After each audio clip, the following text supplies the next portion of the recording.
রাধে রাধে আমার সকল প্রিয় পরিবার এবং প্রিয় বন্ধুরা। পূর্ব মেদিনীপুর জেলার ছোট্ট একটি গ্রাম থেকে আমি মানসী। বন্ধুরা, তোমরা যে যেখান থেকেই আমার ভিডিওটা দেখছো, আশা করি খুব ভালো আছো। তোমাদের ভালোবাসা এবং আশীর্বাদে কিন্তু আমি বেশ ভালো আছি। সকাল সকাল দেখো কুয়াশা মেঘে ঢাকা, একেবারে পরিবেশটা কীরকম কুয়াশায় আচ্ছন্ন হয়ে গিয়েছে। তো এরই মধ্যে আমাদের কি করব, ঘুম থেকে তো উঠতেই হবে সকালবেলা। আর এখন বাজে ঘড়ির কাঁটা 6টা।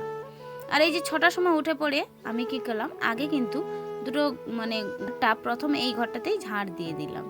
তো এই ঘরটাতে ঝাড় দেওয়ার পরে বড় ঘরটাতে ঝাড় দেওয়ার পরে একেবারে চলে যাব আমি রান্নাঘরে। তো যার কারণে দেখো এখন এতটাই ঠান্ডা, এই সোয়েটারটা পরে নিয়েছি, তার সঙ্গে সঙ্গে আবার কিন্তু মাথায় ওই যে চাদর ওটাও কিন্তু নিয়েছি, কারণ একেবারে কিন্তু মুড়ি কাঁথা দিয়েও কিন্তু লেগে পড়েছি। আর ওইদিকে দেখো আমি কিন্তু ঝাঁটটা দেওয়ার পরে ঝাঁটাটা নিয়ে চলে গিয়েছিলাম ওই যে মন্দির বাড়ির ওই দিকটা কিছুটা জায়গায় ঝাঁট দেওয়ার জন্য। আর যেহেতু শিশিরও পড়ে গিয়েছে জানো তো, পুরোটা রাস্তা কিন্তু খুব ভিজে ভিজে, আর জুতো ছাড়া চলাই যায় না। তো তারপরে দেখো কয়েকদিন ছাই তোলা হচ্ছিল না, কারণ কি বলতো, যে রাত্রে করে রান্না কিন্তু প্রায় দিন এখন গ্যাসে হয়ে যাচ্ছে, বা টুকিটাকি ওই যে কালকে যেমন ফ্রিস্ট হয়ে গেল, ওখানে রুটি সবজি হলো। তো এই কারণে কিন্তু একেবারে একবেলা করেই রান্না হচ্ছে, তো তাই কয়েকদিন ধরে কিন্তু ছাইটা তোলা হচ্ছিল না। তো আজকে ভাবলাম যে অনেকটা ছাই জমা হয়ে গিয়েছে, তো কিন্তু আমি ছাইটা তুলে দিতে চলে এলাম। আর ছাইগুলো দেখো বেশ কিন্তু সাদা ধপধপা করছিল জানো তো। আর এই যে ছাইগুলো যে আমি কিন্তু পেপারে করে বেশ সঞ্চয় করে রেখে দিচ্ছি। তো চলো, ছাইগুলো কিন্তু আমার তোলা হয়ে গিয়েছে। ওইদিকে কিন্তু ছাইগুলো ছায়ের জায়গায় রেখে দিয়ে এসেছি। আর দেখো ছাইগুলো কিভাবে উড়ছে, আমার এই ক্যামেরার সামনে বোঝা যাচ্ছে ছাই কি কতটাই উড়ে। তো ওইদিকে কিন্তু আমার কিন্তু রান্নাঘরের ছাইটাই তোলা হয়ে আমার ঝাঁটও পড়ে গিয়েছিল। ঝাড় দিয়েছিলাম রান্নাঘরটা, যেখানে উনুন আছে ওখানে ঝাড় দিয়ে আমি আবার জলটাও ছড়া দিয়ে দিয়েছিলাম। তো তারপরে দেখো আমি আবার এই ঘরটাতে চলে এসেছি ঝাড় দেওয়ার জন্য। আর বন্ধুরা জানো তো, আমাদের দুটো বাড়ি, তো তোমরা সবাই জানো, তো দুটো বাড়িতে কিন্তু বাসি কাজ সকালবেলা এবং বিকেলবেলা দুটো করেই কাজ আমাদের সারতে হয়। আর এইটাতেই একটু টাইম চলে যায়, যেহেতু দুটো বাড়িতে ঘর ঝাড় দেওয়া, জল ছড়া দেওয়া, তারপরে আবার এক্সট্রা কিন্তু এই যে রান্নাঘর, এটাকেও কিন্তু ঝাড় দিতে হয়, জল ছড়া দিতে হয়। তো যার কারণে কিন্তু সকালবেলাটা কিন্তু একটু লেটেই হয়ে যায় কাজ বাজ সারতে। আর ওইদিকে কিন্তু কাজটা সেরে যখন তাড়া থাকে না, চান করতেও খুব দেরি হয়ে যায়। তো যার কারণে হাতে কিন্তু সময় নিয়েও আমাদের উঠে কাজগুলো সেরে নিতে হয়।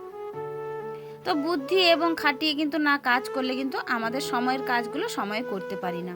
তো তারপরে আবার জানো তো, বাইরে বেরোতে হয় যাদেরকে, তাদের তো একেবারেই তাড়াহুড়োর মধ্যে কাজ করতে হয়। তো সেটা তো আমরা জানি, যারা বাইরে বেরোয় তো তারা জানি। তো একটার পর একটা কিন্তু আমাদের কাজ লেগেই থাকে। তো একটা কমপ্লিট করার পরে কিন্তু আবার একটা কাজ আমাদের মনের মধ্যে চলে আসে, যে এই কাজটা করে নেওয়ার পরে আমাদের ওই বাকি কাজটাও সেরে নিতে হবে। আর এইটাই মেমোরির মধ্যে আমাদের কিন্তু সবসময় ঘুরঘুর করতে থাকে। মহিলাদের বলতে পারো এই যন্ত্রটা বেশ ভালোই চলে, এই যে গুছিয়ে গাছিয়ে কাজ করা, একটার পরে একটা, এই যন্ত্রের কথা আমি বলছি। তো ওইদিকে কিন্তু সকালবেলা একবার কিন্তু কফি খেয়েছিলাম।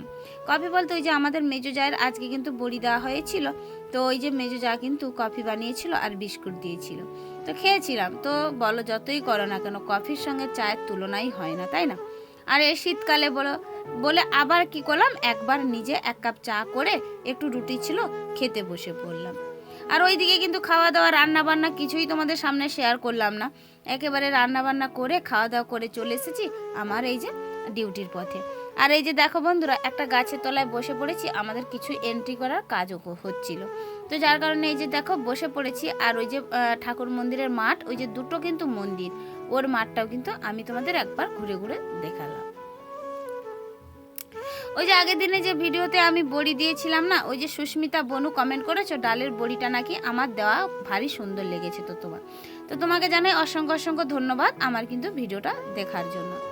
আর ওইদিকে কিন্তু সোমা বোস দিদি ভাইও আমাকে বেশ সুন্দর কমেন্ট করেছো, তো তোমাকেও জানাই অনেক অনেক ধন্যবাদ। তুমি বলেছো রুটি দিয়ে মিষ্টি খেতে তোমারও নাকি বেশ ভালো লাগে। তো হ্যাঁ গো দিদিভাই, আমারও কিন্তু রুটি দিয়ে কিন্তু মিষ্টি খেতে খুবই পছন্দ। বলো এই চা বলো বা মিষ্টি জাতীয় কোনো খাবার দিয়ে রুটি খেতে কিন্তু আমারও বেশ ভালো লাগে। আর এই যে সবজি দিয়ে রুটি খেতে না আমার কিন্তু পছন্দ না। তো এক এক সময় পরিস্থিতি এমন হয়ে যায় খেতে বাধ্য হয়, কিন্তু আমি খেয়েও থাকি। তো তোমাদের সকলকে জানাই অসংখ্য অসংখ্য ধন্যবাদ আমার ভিডিওটা দেখার জন্য। আর এইভাবে কিন্তু তোমরা আমার পাশে থেকো সারাটা জীবন। ওইদিকে আবার তোমাদের দাদাভাইকে কিন্তু কিছু বাজার করার কথা বলেছিলাম, তো দেখো বাজার কিন্তু নিয়ে চলে এসেছে। আর ওইদিকে মুড়ি এনেছে 2 কেজি। এখন দেখা যাচ্ছে 1 কেজি ব্যাগে আছে, আর 1 কেজি মনে হচ্ছে টিনে ভরে দিয়েছে। তো যাই হোক, দেখতে পাচ্ছি না। আর এইদিকে দেখো একটা তেলের বোতল নিয়েছে, আর এই যে মুসুরি ডাল কিছুটা নিয়েছে, আর এই যে চিনি আনতে বলেছিলাম চিনিও নিয়েছে, আর সঙ্গে একটু কিন্তু আমুল দুধ এনেছে। আর ওইদিকে কিন্তু আর একটা ব্যাগে ছিল হলুদ বা আমার চা।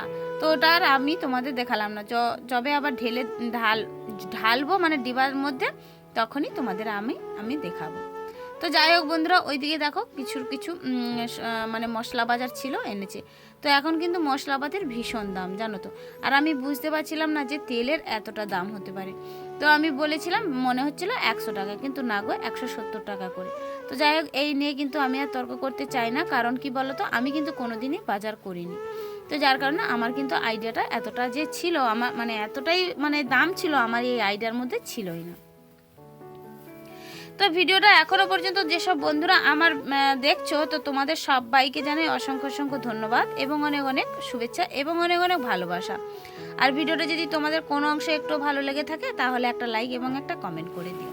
আর ওইদিকে দেখো আমি কিন্তু রুটিটাও করতে চলে এসেছি একেবারে রাত্রে। তো রাতের খাবারটা যে রুটি করে নেব, আর ভাবছিলাম একটু আলু ভেজে নেব। তো যাই হোক, আগে রুটিটা ভাজি, তারপরে আলু কেটে ভাজতে হবে। তো এইদিকে আবার জানো তো তোমাদের দাদাভাই আলু খায় না, তো আলু না খেলে কি হবে, অল্প স্বল্প করে দিই। তো সকালে কিন্তু সবজি রান্না করেছিলাম, কোনো আলু দিইনি। তো যার কারণে আজকে কিন্তু রাত্রে একটু আলু ভাজা করে মানে রুটিটা করে দেব ভাবছিলাম।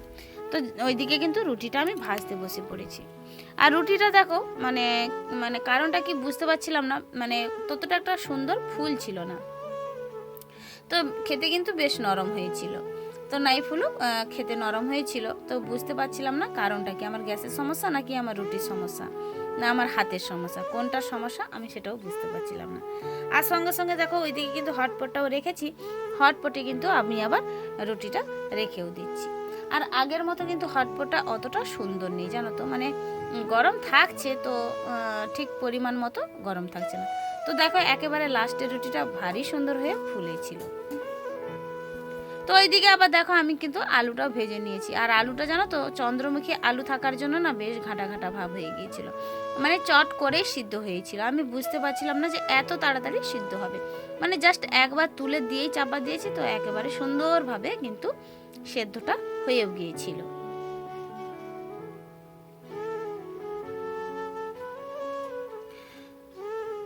তো চলো এখন কিন্তু নাড়াচাড়া করে নিচ্ছি। আর একটু অল্প করেই কিন্তু তেল দিয়েছি, কি বলো তো, আর ওই আলু ভাজার মধ্যে না আবার বেশি চাপচাপা তেল আমি পছন্দ করি না।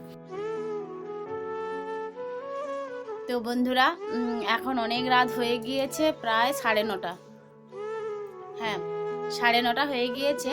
আর তোমরা তো দেখতে পেলে আমাদের রাতে কিন্তু খাবারটা রুটি আলু ভাজা হয়েছিল, আর আমাদের কিন্তু খাওয়াও হয়ে গিয়েছে কমপ্লিট। তো তোমাদের দাদাভাই বাইরের দিকে গেল, আর আমি কিন্তু এই যে উঠে পড়েছি, দেখো একেবারে বিছানাতেই উঠে পড়েছি। আর এই যে সোয়েটার আর টুপিগুলো খুলে আমি এবার শয়ন দিয়ে দেবো।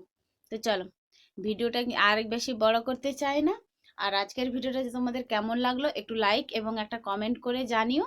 আর ভিডিওটা যদি সত্যিকার তোমাদের একটু ভালো লেগে থাকে, তাহলে নতুন বন্ধু যারা তারা একটু ভিডিওটা সাবস্ক্রাইব করে পাশে থেকো। তো চলো, ফিরে আসছি নতুন একটা দিনে নতুন একটা ভিডিও নিয়ে। ততক্ষণ তোমরা সুস্থ থেকো, ভালো থেকো এবং খুব ভালো থেকো। রাধে রাধে।